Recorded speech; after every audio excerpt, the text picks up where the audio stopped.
Mes frères et sœurs et vous tous qui me regardez, bonjour et bonnes vacances à tous. J'espère que vous allez tous bien. Je suis très heureux de vous revoir. Dans cette vidéo spéciale, je vais vous montrer que les démons humains sont mentionnés dans la Bible, dans le Coran et dans la Torah. Les démons humains sont mentionnés dans les livres saints des 3 religions principales, christianisme, islam, judaïsme. Donc, comme vous le savez, j'ai pris l'initiative de donner une appellation à ces êtres démoniaques, à ces faux êtres humains en provenance du monde des ténèbres. Je les appelle les démons nés humains. D'autres personnes leur ont donné l'appellation de reptiliens. D'autres encore leur ont donné le nom de petits gris, d'extraterrestres, etc. Qu'importe l'appellation qu'on leur donne, nous parlons des mêmes êtres. Nous parlons des anges déchus sous forme humaine qui sont mentionnés dans la Bible, de ces faux êtres humains du monde des ténèbres qui vivent avec nous sur Terre. Ce sont des êtres lucifériens, séducteurs, qui sont dotés de pouvoirs magiques, qui disposent d'une intelligence supérieure à la nôtre, qui ont des pouvoirs de voyance et qui maîtrisent parfaitement le voyage astral, la sortie de corps. Ces faux êtres humains peuvent disparaître quand bon leur semble. Ils peuvent changer de forme, ils peuvent se téléporter d'un lieu à un autre. Ce sont des démons sous forme humaine. On va commencer par la Bible. J'avais déjà eu l'occasion d'évoquer le passage biblique qui mentionne ces démons nés humains, ces anges déchus sous forme humaine. C'est le passage de Genèse chapitre 6 verset 4. Lisons-le, je cite. « Les géants étaient sur la terre en ces temps-là, après que les fils de Dieu furent venus vers les filles des hommes, et qu'elles leur eurent donné des enfants. Ce sont ces héros qui furent fameux dans l'Antiquité. » Dans ce passage biblique, il est question des fils de Dieu qui sont venus sur terre pour s'accoupler avec des femmes. Les fils de Dieu, ça désigne qui?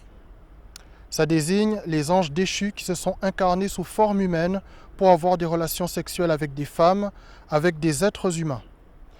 Et ces anges déchus sous forme humaine, ces faux êtres humains du monde des ténèbres, sont toujours sur terre. C'est une certitude.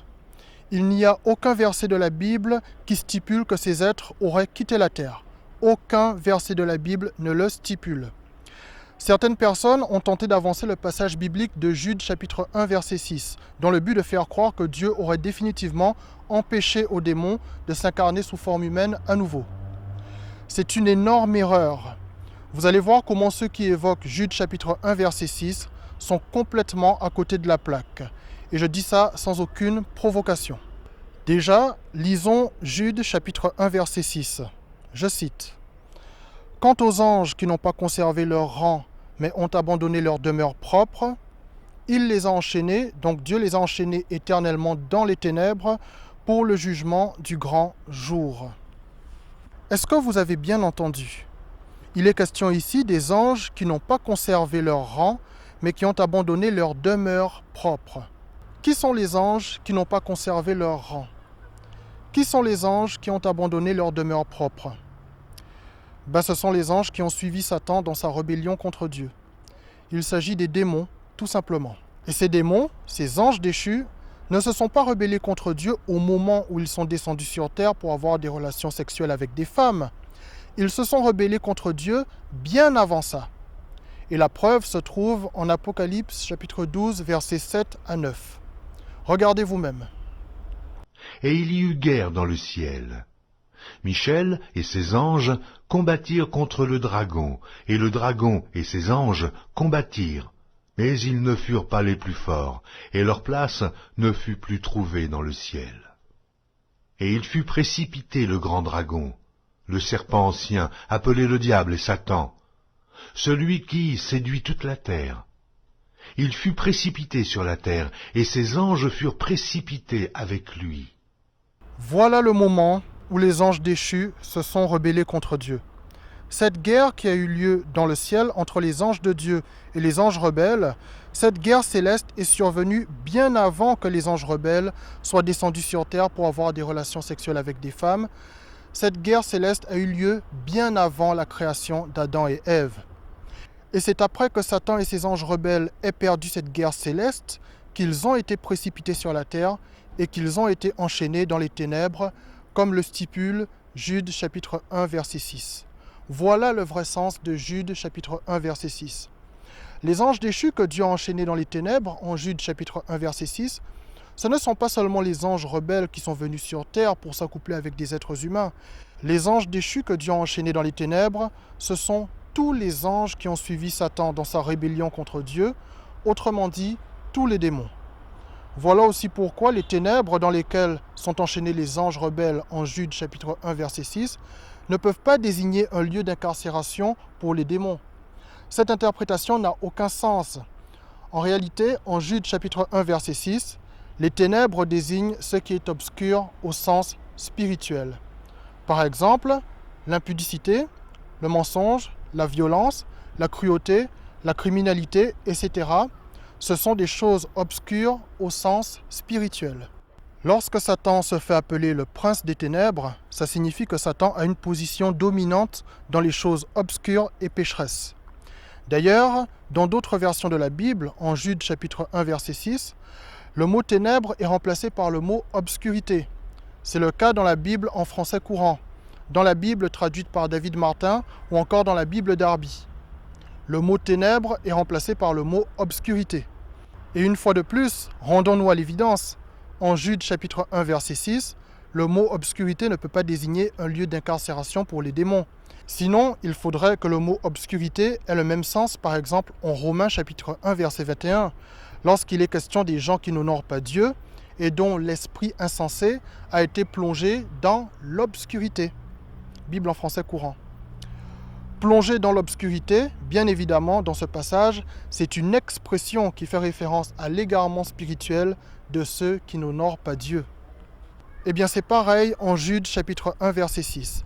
Lorsqu'il est fait mention des anges rebelles que Dieu a enchaînés éternellement dans les ténèbres, il est question ici de la puissance d'égarement spirituel que Dieu a infligée aux anges qui se sont rebellés contre lui. Voilà pourquoi tous ces anges rebelles sont désormais enchaînés par ce qui est obscur au sens spirituel, c'est-à-dire qu'ils sont enchaînés à l'impudicité, au mensonge, à la violence, à la cruauté, à la criminalité, etc. Et ceci jusqu'au jour de leur jugement. Donc ici, nous venons de démontrer que Jude chapitre 1 verset 6 n'a jamais signifié que les anges rebelles qui sont venus s'accoupler avec des femmes au temps de Noé auraient été emprisonnés par Dieu ou interdits de s'incarner en humain. Il n'y a aucun verset de la Bible qui stipule cela. Conclusion, les anges déchus sous forme humaine n'ont jamais quitté la terre. Ils sont bel et bien parmi nous jusqu'à aujourd'hui.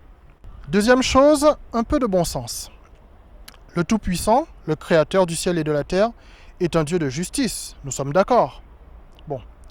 Pourquoi Dieu mettrait hors d'état de nuire seulement une partie des démons, en l'occurrence ceux qui se sont incarnés sous forme humaine au temps de Noé, mais qu'il laisserait l'autre partie des démons en liberté jusqu'à aujourd'hui? Pourquoi Dieu, qui est juste, agirait de cette façon? Ça n'a aucun sens, ça ne colle pas avec la justice divine. Donc voilà qui prouve une fois de plus qu'en réalité, tous les démons sont en liberté jusqu'à aujourd'hui. Aucun démon n'a jamais été emprisonné au sens physique par Dieu. Tous les démons peuvent et ont toujours pu s'incarner en humains sur terre ou prendre n'importe quelle autre forme. Ce sont ces démons que j'appelle les démons nés humains, ou que d'autres appellent les reptiliens, ou que d'autres encore appellent les extraterrestres, etc. Qu'importe l'appellation qu'on leur donne, nous parlons des mêmes êtres. Nous parlons des anges déchus sous forme humaine qui sont mentionnés dans la Bible, de ces faux êtres humains du monde des ténèbres qui vivent avec nous sur terre.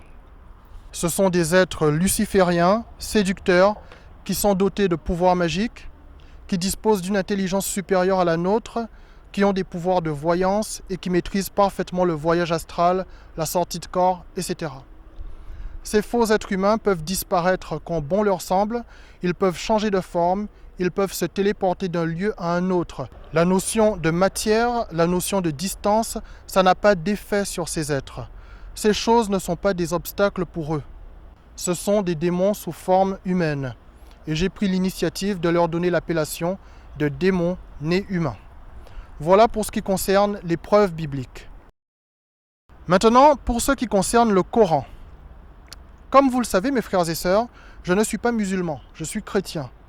Mais j'ai trouvé intéressant de constater que même le Coran confirme l'existence des démons nés humains. Je vous invite à vous rendre à la sourate 6, verset 112.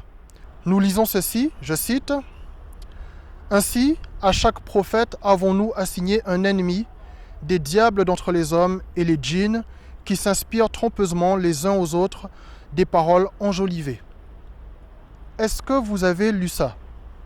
Dans cette sourate, au verset 112, il est question des djinns, donc des créatures surnaturelles du monde invisible. Mais juste avant les djinns, de quoi le verset 112 fait-il mention? Eh bien, ce verset fait mention des diables d'entre les hommes. Et les diables d'entre les hommes, de qui s'agit-il? Il s'agit tout simplement des démons nés humains, de ces faux êtres humains du monde des ténèbres. Comme vous venez de le lire, on parle bien ici de diables d'entre les hommes. D'entre les hommes, donc ce sont des êtres qui sont parmi les hommes, donc parmi les humains. Ce sont des humains qui ont un statut de diable, donc un statut de démon. Diable égale démon. Donc je répète, la sourate 6, verset 112, fait mention des diables d'entre les hommes avant de faire mention des djinns. Les diables d'entre les hommes, ce sont ceux que j'appelle les démons nés humains. Ces faux êtres humains du monde des ténèbres qui vivent parmi les véritables êtres humains sur Terre.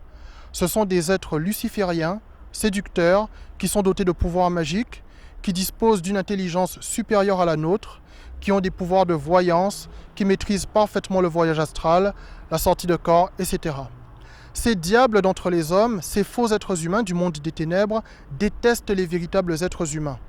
C'est eux qui sont responsables de tous les malheurs que subit l'humanité réelle. Ils sont dans toutes les sphères de la société, y compris dans les religions. J'ose le dire, dans une cité ou dans un quartier, il suffit de 2 démons nés humains pour entraîner dans la délinquance tout un groupe de jeunes résidant dans cette cité ou dans ce quartier. Ces faux êtres humains ont une immense capacité de séduction, de persuasion et surtout de nuisance. C'est bel et bien eux qui détruisent la jeunesse en s'infiltrant parmi eux, parmi les véritables êtres humains. Les démons nés humains sont prêts à risquer leur vie physique sur Terre pour inciter les vrais êtres humains à emprunter le chemin de la violence. Pourquoi les démons nés humains n'ont pas peur de prendre des coups? Pourquoi ils n'ont pas peur de se faire tuer? Tout simplement parce qu'ils ne connaissent pas la souffrance physique. Ces faux êtres humains du monde des ténèbres disposent de pouvoirs magiques suffisamment étendus pour supporter la douleur, pour soigner de manière paranormale leurs blessures physiques, pour disparaître d'un endroit et apparaître à un autre, etc. N'oubliez pas que le corps humain n'est qu'un vêtement pour les démons nés humains. Ces faux êtres humains du monde des ténèbres n'ont aucun mal à se laisser mourir physiquement sur Terre, ou plutôt à faire semblant de mourir, puisque le corps humain n'est qu'un vêtement pour eux, et ils ne ressentent pas la douleur. That's mental. See how it really looks. Sorry, David, seriously. This isn't a trick. You're just sticking a needle through your arm. How the are you... Wait, what do you mean, how are you doing it? You've stuck a needle through your arm. It looks pretty real, right? Sorry, I don't understand. How is that not real? What do you mean it looks pretty real? This is all glue. This is real. Sorry, this is real. That's real. That's not a trick. Oh, for sake. We're gonna x-ray this and see if this really goes through his hand.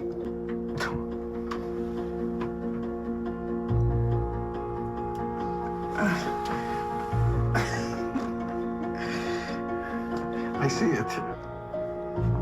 Oh. Nothing. Just a hole. No blood. Nothing. Just a hole. There's not any blood on this thing either. Nothing. Explain that one, Dr. Rubin. You want to know what the explanation is? David has no blood running through his veins. That's the explanation. Ces démons nés humains ont une autre vie dans le monde spirituel occulte, et ils peuvent choisir de s'incarner sur Terre autant de fois qu'ils veulent. C'est pour nous, les vrais êtres humains, que la mort physique représente quelque chose de grave. C'est pour nous, les êtres humains véritables, que la mort physique représente une limite. Mais les diables d'entre les hommes, dont parle le Coran, ces faux êtres humains du monde des ténèbres, ceux que j'appelle les démons nés humains, n'ont pas cette limite de la mort physique sur Terre. Il n'y a qu'au jour du jugement que ces démons nés humains seront définitivement mis hors d'état de nuire. Quand les démons nés humains, ces faux êtres humains du monde des ténèbres, appellent les gens à la révolution, ou lorsqu'ils appellent les gens à faire la guerre, il ne faut jamais oublier que ces démons nés humains ne ressentent pas la douleur, que ces démons nés humains disposent de pouvoirs magiques qui leur permettent de soigner leurs blessures physiques instantanément et que la mort physique ne représente rien pour eux, dans la mesure où ils peuvent se réincarner sur Terre autant de fois qu'ils veulent et sous d'autres formes humaines. Mais pour nous, les véritables êtres humains, la mort, ce n'est pas un jeu. La perte d'un être cher, c'est quelque chose qui nous fait mal. Les blessures physiques, le handicap, ça peut détruire tout notre confort de vie et ça peut même altérer nos relations avec les autres.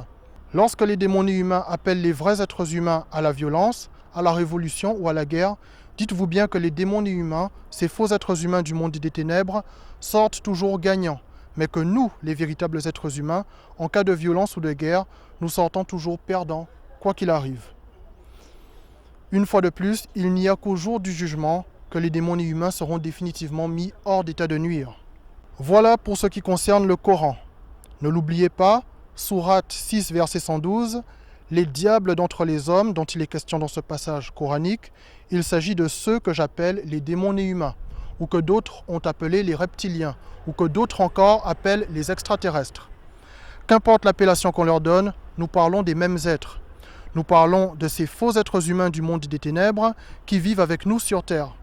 Ce sont des êtres sataniques, séducteurs, qui sont dotés de pouvoirs magiques, qui disposent d'une intelligence supérieure à l'intelligence humaine, qui ont des pouvoirs de voyance et qui maîtrisent parfaitement le voyage astral, la sortie de corps, etc.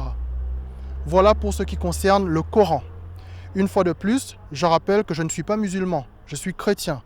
Mais j'ai trouvé intéressant que même le Coran évoque l'existence de ces faux êtres humains. Maintenant, pour ce qui concerne la Torah. Même chose, les démons nés humains sont également évoqués dans la Torah. Dans la Torah, vous allez dans le livre de la Genèse, au chapitre 6, versets 1 à 2.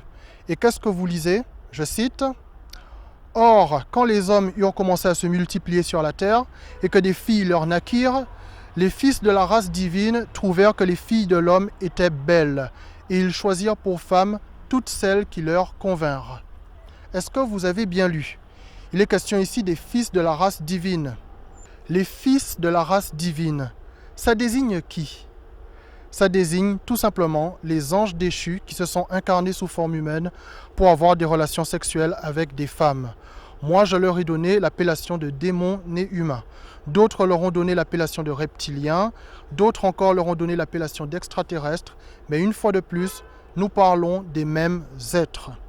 Nous parlons bien de ces faux êtres humains du monde des ténèbres qui sont en réalité des anges rebelles incarnés sous forme humaine et qui vivent toujours parmi nous sur Terre.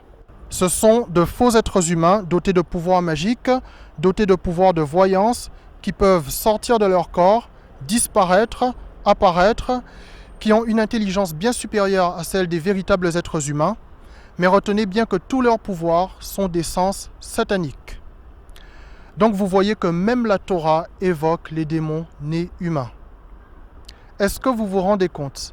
Les démons nés humains sont évoqués dans les livres saints des 3 religions principales, christianisme, islam et judaïsme. Alors, certains de mes détracteurs disent que lorsque j'évoque les démons nés humains, c'est comme si je sous-entendais que Satan a le pouvoir de créer. Puisqu'en disant qu'il y a des démons nés humains, je laisse entendre que des démons peuvent naître, et donc d'une certaine façon, que ces démons sont créés par Satan, dans la mesure où ils seraient la progéniture de Satan. Alors je tiens à répondre à mes détracteurs que non. Je n'ai jamais laissé entendre que Satan peut créer. Par contre, je crois que c'est votre vision de la notion de naissance qui est limitée, ou plutôt votre vision de l'avant-naissance. Puisque si je vous demande ce que vous étiez avant d'apparaître dans le ventre de votre mère, qu'est-ce que vous allez me répondre? Vous allez me dire que vous n'existiez pas. Eh bien, c'est là que vous vous trompez lourdement. Avant de naître sur Terre, avant d'apparaître dans le ventre de notre mère sous forme d'embryon, de fœtus, nous, les vrais êtres humains, qui que nous soyons, nous existions déjà. Nous étions des êtres spirituels et nous étions à côté de Dieu dans les lieux célestes. Et de plus en plus de témoignages confirment cette réalité. Regardez vous-même. Alors racontez-nous ce qui s'est passé pour vous. C'était en 2003. Qu'est-ce qui vous est arrivé? Oui, donc c'était le 6 mai 2003. C'était le jour de la Sainte Prudence. Donc ça, c'est l'humour cosmique. Et donc ce jour-là, je rentrais de passer un entretien pour un travail, en fait. à Brive.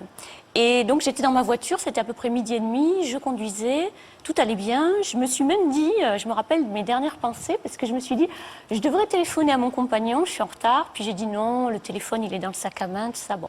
Donc j'ai pas passé de coup de fil. Et puis, en tout cas, j'ai eu un accident de voiture. Donc ma voiture a percuté un arbre. Et là, je me suis retrouvée tout de suite partie dans un autre espace que je décris comme étant, au départ, le ciel en fait était en bas et l'herbe, la prairie était en haut. Et donc je me suis dit, je vais faire une roulade pour voir dans le bon sens. Et quand j'ai fait cette roulade, j'ai vu que je n'avais pas de corps physique. Donc j'étais un peu surprise, pas longtemps, parce qu'après j'ai regardé devant moi, j'ai vu cette prairie magnifique. Et puis j'ai vu arriver sur 2 fils des êtres que j'ai appelés les êtres de lumière, parce qu'il faut que je leur donne un nom. Ils étaient blancs, très brillants, et donc ils sont arrivés, des petits devant, les grands derrière. Et là, j'ai senti un amour.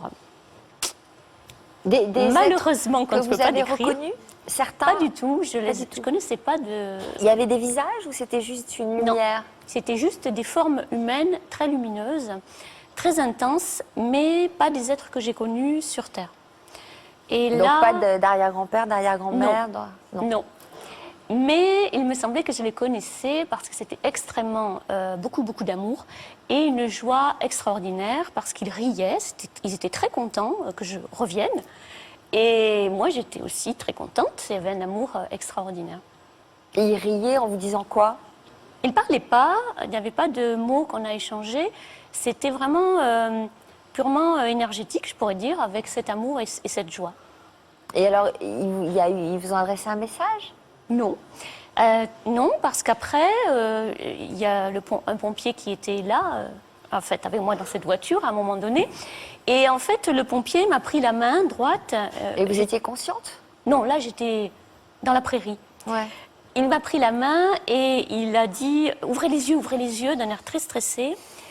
Et là, j'ai ouvert les yeux, donc je suis revenue tout de suite dans mon corps physique et tout de suite très lucide sur la gravité de mon état. Donc, en souffrance? En grande souffrance physique. Tout d'un coup, vous avez souffert? Ah, énormément, vraiment énormément, puisque je frôle la tétraplégie, en fait. J'ai beaucoup de chance de marcher. Et donc là, quand j'ai ouvert les yeux, j'ai compris tout de suite où j'étais, que je venais d'avoir un grave accident, parce que j'ai vu le volant tout déformé de la voiture. Et puis, j'étais sous les couvertures parce qu'ils avaient fait une désincarcération. Donc, vous êtes restée finalement très peu de temps inconsciente? Oui. Apparemment, d'après la police, quelques minutes. Donc, ensuite, vous avez été hospitalisée. Oui. C'est tout ce que vous avez vécu de surnaturel? Oui. Et pourtant, vous diriez que cette expérience a eu des répercussions sur votre vie? Oui, beaucoup, énormément. C'est-à-dire? Ça a été un cheminement, en fait, parce qu'au départ, j'étais très en colère d'être revenue. Pourquoi vous auriez souhaité rester dans la prairie? Ah oui, au départ, oui. Tellement vous étiez bien. Tellement c'était intense et merveilleux. Et puis après, j'ai vraiment fait un cheminement intérieur pour comprendre que j'étais revenue avec maintenant cette vision aussi de la vie et de la mort qui avait changé. Puisque pour moi, je ferais peut-être une distinction entre conscience et cerveau du coup. Et je dirais que pour moi, dans ma compréhension d'aujourd'hui, la conscience continue d'exister autrement après la mort du corps. Voilà un témoignage fort probant, fort intéressant. Donc je le répète, avant de naître sur Terre, avant d'apparaître dans le ventre de notre mère sous forme d'embryon, de fœtus, nous les vrais êtres humains, qui que nous soyons, nous existions déjà. Nous étions des êtres spirituels et nous étions à côté de Dieu dans les lieux célestes. Et la Bible confirme cela. Éphésiens chapitre 2, versets 4 à 6, je cite. « Mais Dieu qui est riche en miséricorde, à cause du grand amour dont il nous a aimés, nous qui étions morts par nos offenses, nous a rendus à la vie avec Christ. C'est par grâce que vous êtes sauvés. Il nous a ressuscités ensemble et nous a fait asseoir ensemble dans les lieux célestes en Jésus-Christ. » Dieu nous a fait asseoir ensemble dans les lieux célestes en Jésus-Christ. Nous a fait asseoir. Le temps utilisé est le passé composé. Donc c'est une action qui est accomplie. nous a fait asseoir, ce n'est pas une action qui va s'accomplir, c'est une action qui est déjà accomplie. Donc nous, les vrais êtres humains, avant de nous incarner sur Terre sous forme humaine, avant d'apparaître dans le ventre de notre mère, nous sommes des êtres spirituels et nous sommes assis depuis longtemps dans les lieux célestes. Et lorsque nous naissons sur Terre sous forme physique, nous venons pour vivre une expérience et pour témoigner de la grandeur de notre Père qui est dans les cieux, puisque nous sommes destinés à retourner vers lui dans les lieux célestes. De la même façon, lorsque je parle des démons nés humains, je ne parle pas de démons créés par Satan, puisque Satan ne peut pas créer, nous sommes d'accord là-dessus. Comprenez-moi bien, dans la mesure où avant de naître sur Terre, nous, êtres humains, nous sommes des êtres spirituels dans les lieux célestes, de la même façon, les démons nés humains, avant de naître sur Terre sous forme humaine, donc avant de s'incarner sur Terre sous forme humaine, ils sont avant cela des êtres spirituels, mais du côté de Satan, dans le monde spirituel occulte. Les démons nés humains n'ont pas eu besoin d'être créés par Satan puisqu'ils sont déjà présents sous forme spirituelle, avant de s'incarner sous forme humaine. Du coup, il n'y a aucune ambiguïté dans ce que je dis. Satan n'a pas le pouvoir de créer, nous sommes bien d'accord là-dessus. Deuxième chose à laquelle je vais répondre. Des personnes mal intentionnées, des agents de Satan selon moi, tentent de m'associer, moi, Emmanuel Abété, à la Kabbale ou au branhamisme. Pourquoi ? Parce qu'ils prétendent que la notion de démon né humain, ce serait un mélange de doctrines provenant de la Kabbale et du branhamisme. Vous l'aurez compris mes frères et sœurs, et vous tous qui me regardez, cette accusation n'a strictement aucun sens. Si moi, Emmanuel Abété, je déclare par exemple que la pluie ça mouille, et que des kabbalistes disent aussi que la pluie ça mouille, et que des branhamistes disent également que la pluie ça mouille, est-ce que parce que des kabbalistes et des branhamistes ont dit la même chose que moi, est-ce que ça fait de moi un kabbaliste ou un branhamiste?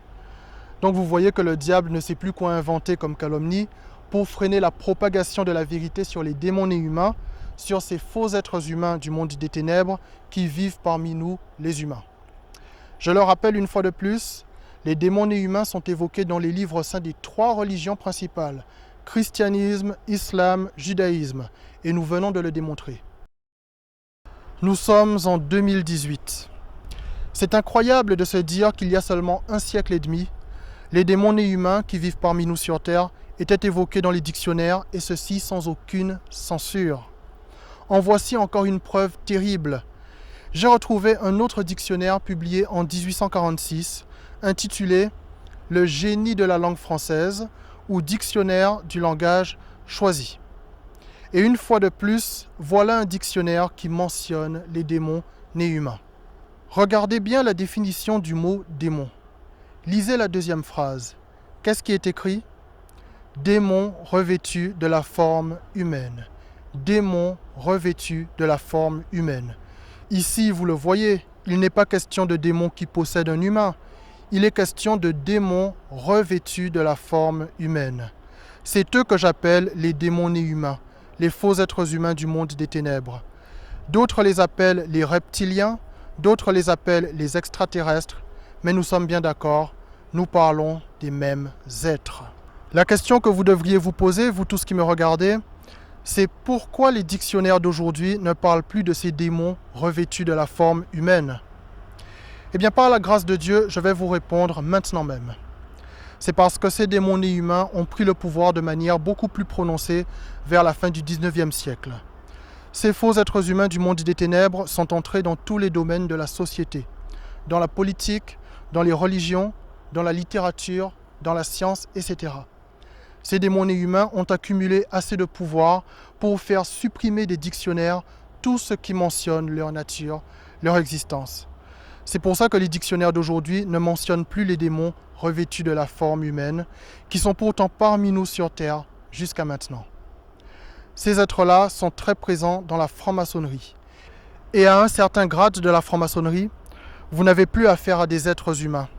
Vous avez affaire à des démons revêtus de la forme humaine, avec toutes sortes de pouvoirs magiques. C'est pour ça que j'ai révélé que la plupart des artistes de jazz ne sont pas des êtres humains. D'ailleurs, vous verrez que la plupart des artistes de jazz sont des francs-maçons. Allez sur Wikipédia, vous allez voir.